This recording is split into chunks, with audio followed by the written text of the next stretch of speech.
Good evening. I welcome you with all my heart. It is good to be with you again. Many of you simply come here to hear me talk. You wait until I talk and say something, for you still believe there is something that can be said with words, that if you catch the right word, something will happen to you. You will become enlightened. This is not necessarily so. Eloquence is in the silence. It is in the silence that things happen to you. Wonderful things, beautiful things. Has anyone ever been realized while they were talking or while listening to a speech? Most of you here understand that it is the space between the words,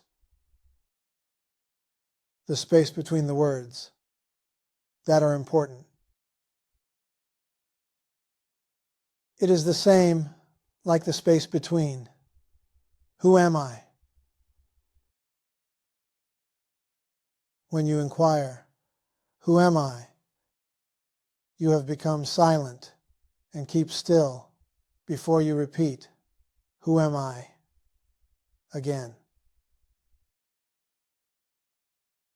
That space is consciousness. When you are silent, you are abiding in the self. The only reason you do not become the self, or feel you are the self, is due to the fact that your mind is moving. Thoughts are moving in your mind. As you learn to become still, the mind becomes still, and consciousness presents itself, for consciousness is already here, and you are that.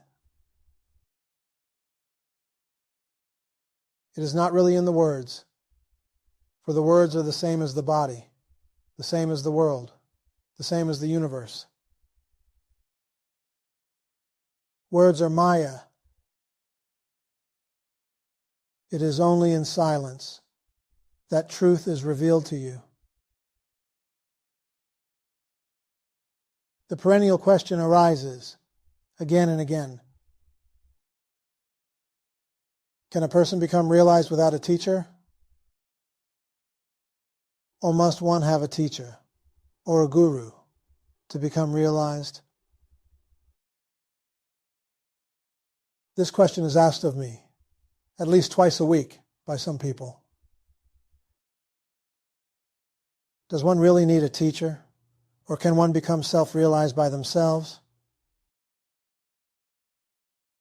The answer is yes and no. Of course, you must remember that you are always self-realized already. Your nature is pure awareness, absolute reality. If you start from that point of view, it will be easier for you. Never begin with the fact that you are a human being, having experiences, trying to become self-realized, but rather feel in your heart that you're already self-realized, trying to awaken to that fact. Everyone who has ever awakened, who has ever experienced moksha, liberation, has had a guru at one time or another. When Ramana Maharshi was asked this question, "You became self-realized by yourself?" he immediately answered, "I did the work in a previous life.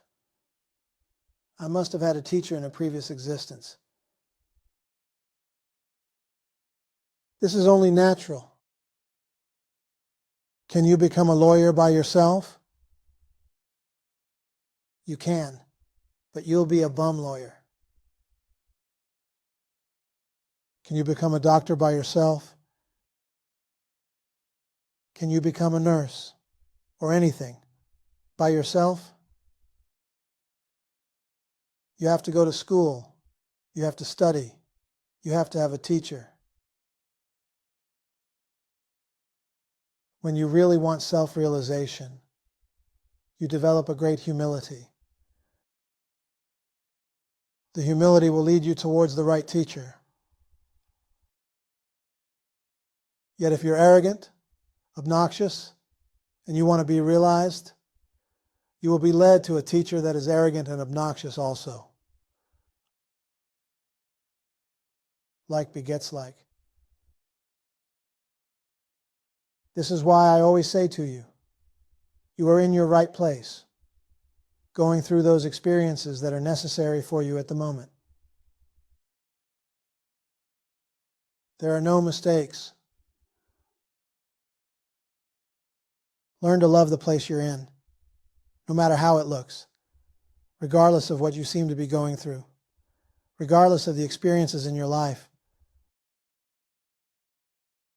Be grateful for them. Be thankful for you and the experiences you're going through.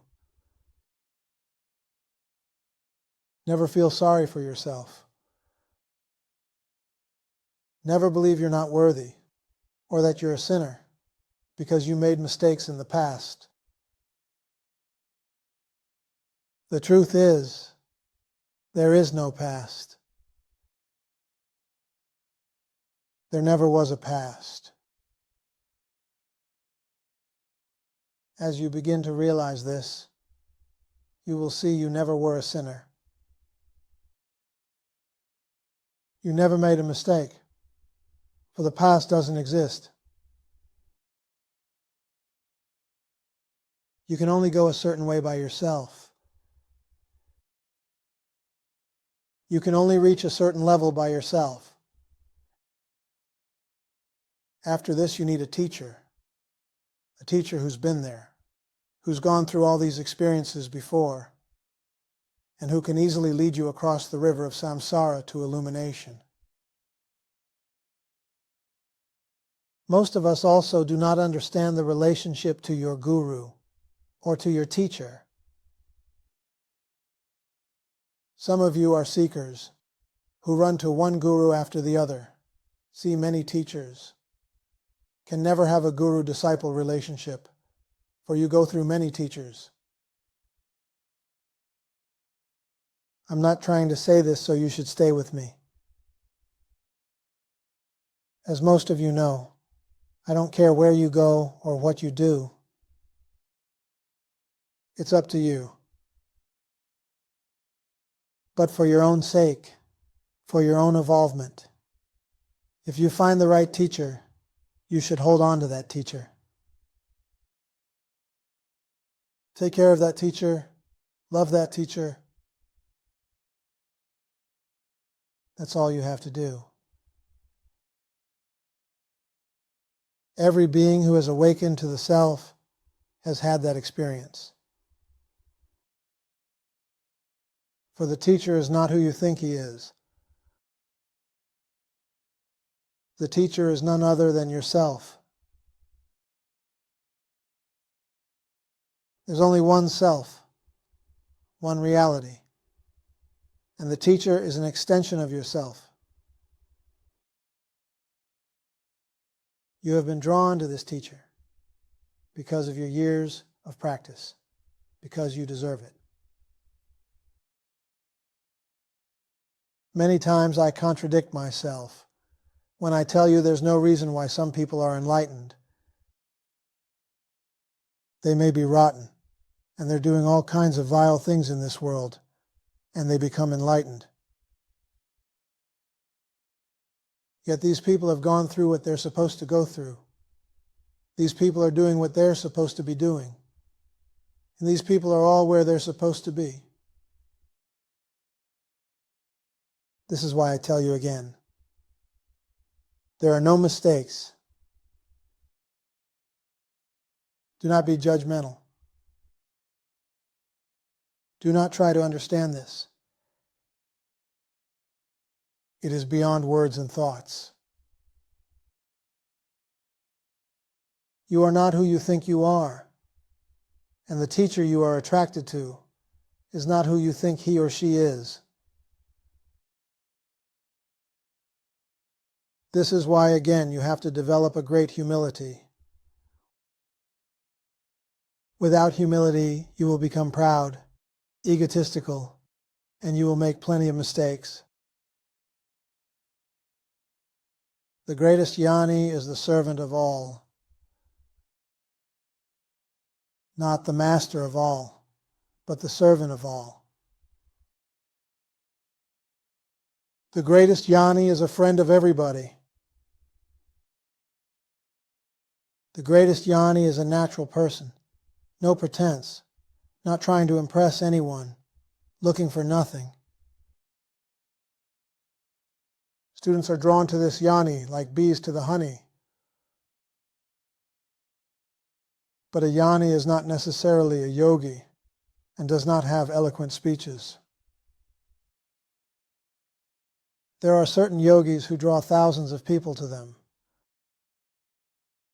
A true jnani does not look for people or crowds, but rather shuns these things and tries to run away from these things and has few devotees. With this in mind, ask yourself, what am I really looking for? And you will say, I'm looking for moksha, liberation. Then ask yourself, what am I doing to attain this? Take a look at your life. Satsang is one of the most important things that you can ever do to awaken. Yet most Americans come to a satsang maybe 4 times, 5 times, and do not enlighten. They go looking for another teacher. The truth is you must have patience, lots and lots of patience, and not run all over the world looking for teachers. But find the right teacher that you identify with spiritually. You will know when you find the teacher. The intuitive part of you will let you know. And be with that teacher all you can. This comes first in your life. I'm always amused by all the holidays that come along. We have Christmas, Thanksgiving, Easter, Mother's Day, Father's Day, 4th of July. And people call me and apologize and say, Robert, I can't come to satsang because I've got to be with my mother. I've got to be with my family. I'm going out to the park with my family for a picnic. I'm going here. I'm going there. This is all very well and good. But where will you go when you drop dead? Will you have a family then? You'll be all by yourself. And you'll have to go through certain experiences before you come back again into another body. What I'm trying to say is your family is important. There's no question about this. But you have to adjust things in the right way, where you can come to satsang, where you can be with the teacher, where you can sit in the silence, where you can develop humility and peace, and then you will awaken. This is why I always say to look at your life. Look at yourself, truthfully. How often do you think of God? How often do you think of spiritual things during the day? Do you always catch yourself when some experiences come into your life and realize that these are only images on the screen? Or do you become involved in the images and you have hurt feelings and anger, all kinds of emotional things going on in your head? Or do you immediately catch yourself and smile and say, these are just images? What have I got to do with images? I am pure consciousness, pure Satchitananda, Nirvana. What have I got to do with situations and conditions? A good time to test yourself was during the riots, during the looting that was going on. What did you feel? What went on inside of you? If you understood that this is a world of Maya, and in Maya all these things are necessary. Remember, Maya does not go smoothly all the time. Maya means duality, as if two powers are at work, good and evil, and you have to experience both. So when a city in a country is very prosperous, everybody is working and has jobs, making good money. Everyone is happy. Something has to happen to change that. This is the way Maya works. This is why I laugh at people who are trying to change bad for good, trying to live what they call a good human life. There is no good human life. There's only a spiritual life. When you're living in a spiritual life, good and bad are both imposters. They can no longer fool you. You have overcome and you rest in Brahman, as Brahman. The universe is a cosmic joke. It will show you all kinds of things, make all kinds of things happen in your life. Yet you must hold on fast. And you must also let go fast. Always remember who you are. Forget about the name that was given to you at birth. You are not that. Forget about your environment. You are not that. Forget about the experiences in your life. You are not that. You have to stay centered in the here and now. You have to live spontaneously, in the present. The future will take care of itself. The past is already dead. And here you are.